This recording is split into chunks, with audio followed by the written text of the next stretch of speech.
السلام عليكم ورحمة الله وبركاته. أهلا بيكم في قناة مطبخ مستر شيف في حلقة جديدة ويوم جديد. لو أنت أول مرة تشوف قناة متنسيش تشتركي في القناة، وياريت نهتم باللايك ده عشان بينشر الفيديوهات. ومحتاجة رأيكم في الفيديوهات اللي فاتت، وأنا آسفة معلش على الأسبوع اللي فات إن أنا ما صورتش، كنت تعبانة شوية.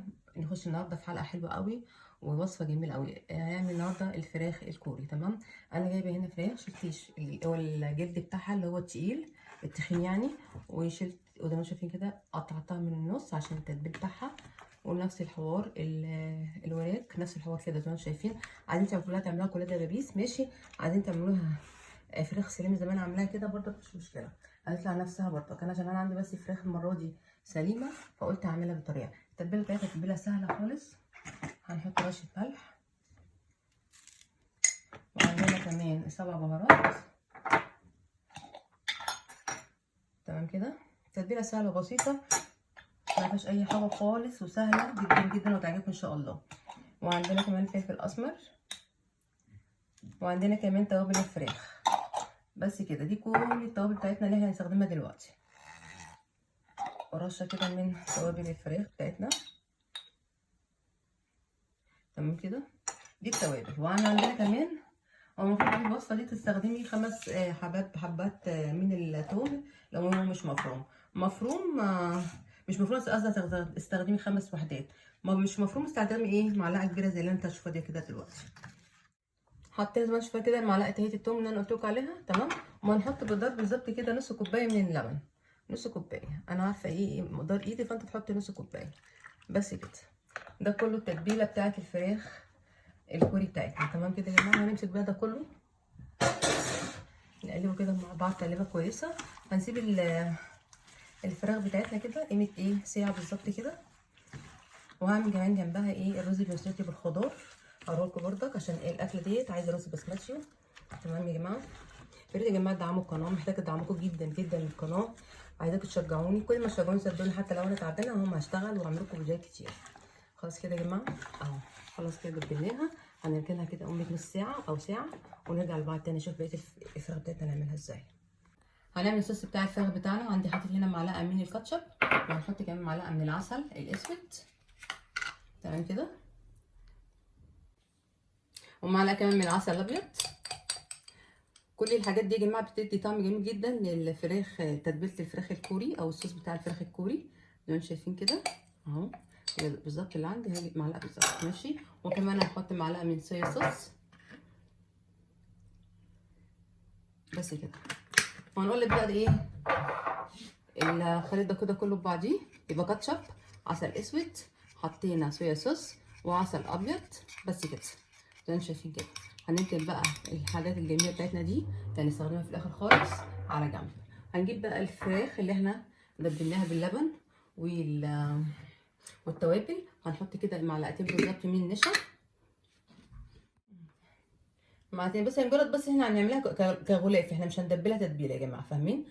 يعني هي اصلا مش هندبلها تتبيله، مجرد ان احنا نعملها كغلاف للفرخ زي ما انتم شايفين كده.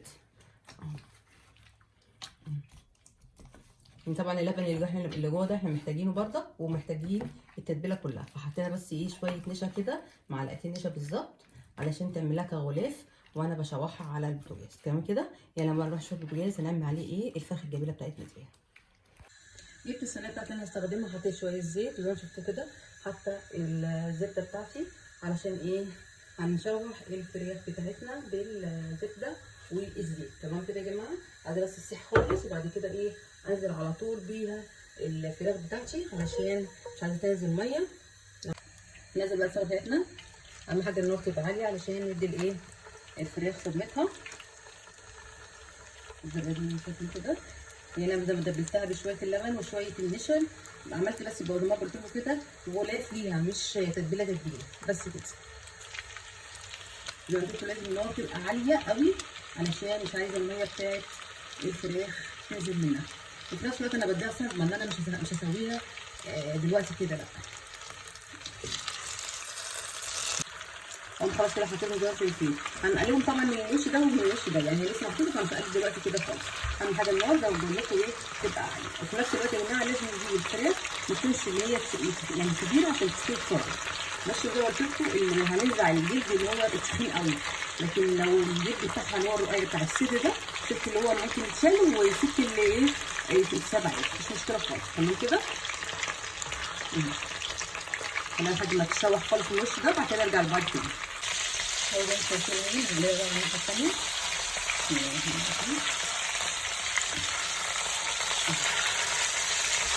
بس هي كل ما تبقى عاليه هتنزل اول مره الخمس بتاعتها.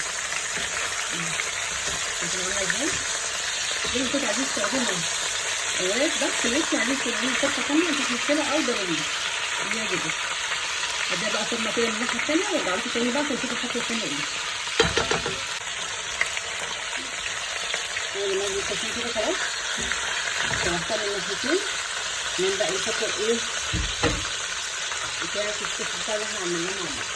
هنا على البوتاجاز كده ونجري كده اهو. جربتوا بقى دي حاجه ما بنشوفش يا جماعه، بجد بجد بجد سهله وبسيطه جدا للتغيير، وفي نفس الوقت يعني لو جبتوها من بره او اكلتوها من بره يعني مش هتبقى زي كده طبعا. جربوا تعملوا حاجه في البيت افضل من هتلاقيها من بره. هنحط بقى في الشويه يعني نحط كده قد نفس الكميه اللي انا حطيتها بتاعه الصوص دون ميه ونحطها عليها. هي دي بس الميه اللي احنا حطيناها، او هي دي بس الميه اللي انا هحطها على الفراخ او الصينيه بتاعتي اللي انا ايه عملتها معاكم دول. بس كده اهو. يستوي بقى ايه، مش هتستوي على البوتاجاز طبعا كده. البوتاجاز بتاعنا كده ايه متشكرين منك جدا، مش عايزينك تاني. شوف بقى الخطوه الاخيره بتاعه الفراخ الكوب.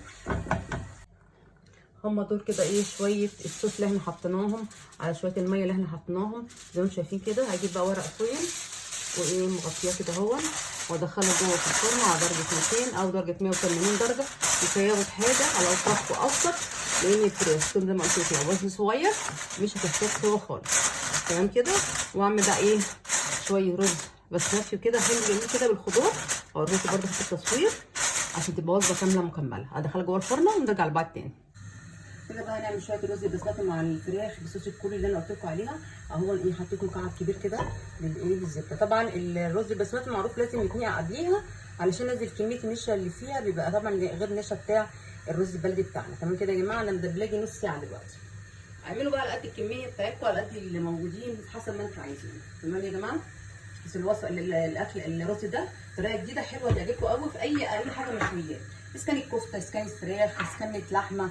يعني صراحه بتبقى جميله جدا. انا جربتها اكتر من مره عجبت الولاد فقلت لازم اصورها، او غالبا ممكن صورتها بس كان فيديوهات قديمه. هسيح بس زبده خالص عشان ننزل الايه الخضار بتاعنا عليها. ادي الزبده خلاص يا جماعه. انا هنا كنت مقطعه فلفل الوان زي ما انتوا تاكلوا فلفل الوان طول ما هو شغال حاجه سخنه ما يبقاش اي حاجه. هنزله كده ايه على الزبده بتاعتنا. هنشوحها بس تشويحه بسيطه كده، بيدي طعم جميل قوي كده وشكل جميل جدا قوي للرز البسمتي مع المشويات زي ما قلت لكم. بالطريقه دي كده. وصفه النهارده جميله وسهله، بس اهم حاجه يا جماعه دعموني عشان تشجعوني ان انا اقوم اعمل فيديوهات كتير. وطبعا داخل علينا رمضان، كل سنه وانتم طيبين. عايزين بقى ندعم القناه شويه كده علشان نعمل شغل كتير وتشجعوني. يا ريت بقولها لكم اخر مره، يا ريت تشجعوني بجد ان انا اقوم اشتغل واعمل فيديوهات كده. خلاص هنحط بقى الرز بتاعنا. صفيته خلاص نزل اهو بالطريقه دي. زي ما قلت لكم الرز البسمتي لازم ان هو يتنقع، ما ينفعش ايه يتحط كده وعلى طول منه فيه. تمام يا جماعه. وكمان الرز البسمتي من النوع اللي هو ما بيحبش يتحط له الملح يبقى كتير، ملح كتير لا. سيب بس ثانيتين كده وبعد كده ايه اغطيه بشويه ميه. يعني مش هيبقى زي الرز البلدي لان طبعا هو غير منقوع، فيا دوب بس ايه الاقي بس الميه غطيته ثانيه كده مش للاخر. تمام يا جماعه. اغطيه كده بميه. هنزل كده الميه عشان اشوف بس الكميه اللي بقول لكم عليها. بس كده هي دي الميه عشان ده منقوع يا جماعه بقاله اكتر من نص ساعه. وفي تكايه صغننه كده هوريها لكم بس لما يبتدي يتشرب خالص عشان يبقى زي ما قلت لكم كده زي المطاعم بالظبط. بس كده نغطيه ونسيبه بقى. انتوا شايفين كده الرز دخل في السوا بتاعي. انا جبت هنا اهوت معلقه من الزعفران، نص معلقه من الزعفران وربع كوبايه ميه زي كده. مجرد بس ان انا احطهم كده احسن من التركي ساعات بيدي مزازه كده مش حلوه. بس كده يا جماعه هو ده بقى الرز بتاع المطاعم لاي اكله مشويات، بيبقى جميل جدا كده. الرز بتاعنا كمان قرب يخلص والفراخ في الفرن قربت تخلص. يبقى كده الوصفه بتاعتنا ان شاء الله يا رب تعجبكم. بصوا يا جماعه بقى الفراخ اللي هتعمل الفرن زي ما انتم شايفين اهي. الحته بقى ملكوش والله جميله جدا، حاجه كده تحفه، اكله بسيطه وسهله وفي نفس الوقت غير في الفراخ. وعايزين تخلوا الصوص خلوه برده تحطوه مع الرز مفيش اي مشكله. وادي الرز اللي انا قلت لكم عليه خلصت اهو طلعته. طلع بقى كده ونحط الايه الفراخ. جددي في ايه في الفراخ بتاعتك، جددي في العزومات، جددي في السفره بتاعتك. بصي عندك كل حاجه لازم نجدد فيها علشان ما نملش من الاكل. بصوا يا جماعه تحفه. انا حبيت ان انا انشف خالص البتاع بتاعتها، الصوص بتاعها اهو. شايفين عامله ازاي؟ بجد حاجه رهيبه يا جماعه. طبعا مش هقول لكم شمين الريحه، انا اللي شماها. يا رب بس تجربوها وتشوفوها. انا ما عادش فيها كتير، هي بس التصوير يا جماعه بس هو اللي بيأخر معايا، لكن هي في الاصلي ما تقعدش 10 دقايق كده. يا جماعه اخر الفيديو بتاعنا، متنسوش تشتركوا في القناه وتعملوا لايك للفيديو، واستنونا في الفيديو الجاي ان شاء الله. والسلام عليكم.